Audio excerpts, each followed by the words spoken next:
Hello friends, नमस्ते प्रणाम। हमारे चैनल में आप सभी फ्रेंड्स का स्वागत है और अभिनंदन है। तो हम लोग बहुत ही पारंपरिक तिलक गीत लेकर आए हैं, जो राम जी के तिलक विवाह गीत है। आप लोग जरूर सुनिएगा और अपना प्यार दुलार आशीर्वाद जरूर दीजिएगा। तो चलिए सुनाते हैं। जय श्री राम आप सभी को। श्री राम। कहाँ से आवेले लवंग बरिया, कहाँ से सपरी बरिया हो। कहाँ से आवेले लवंग बरिया, कहाँ से सपरी बरिया हो। कहाँ से अइले तिलक हरू, तिलक लेई खड़ा भइले हो। कहाँ से अइले तिलक हरू, तिलक लेई खड़ा भइले हो। पुरुबा से आवेले लवंग बरिया, पश्चिम से सपरी बरिया हो। पुरुबा से आवेले लवंग बरिया, पश्चिम से सपरी बरिया हो।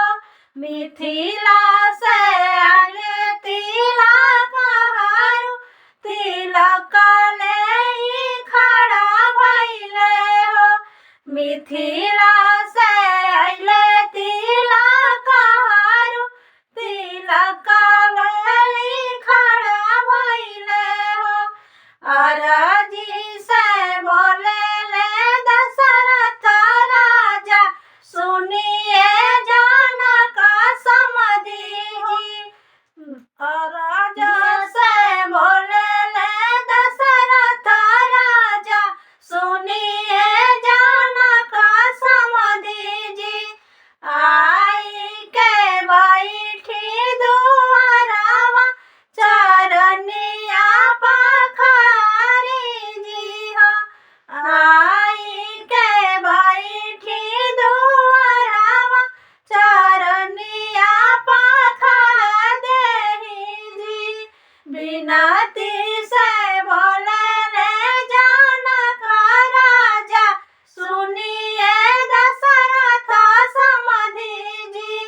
बिनती से बोलेले जनक राजा, सुनिए दशरथ समधी जी।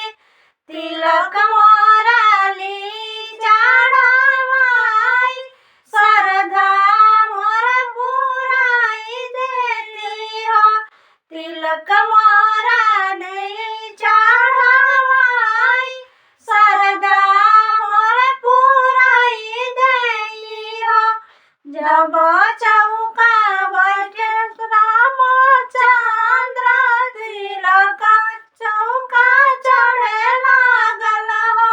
जब चौका बैठे रामचंद्र, तिलक चौका चढ़े लागल हो।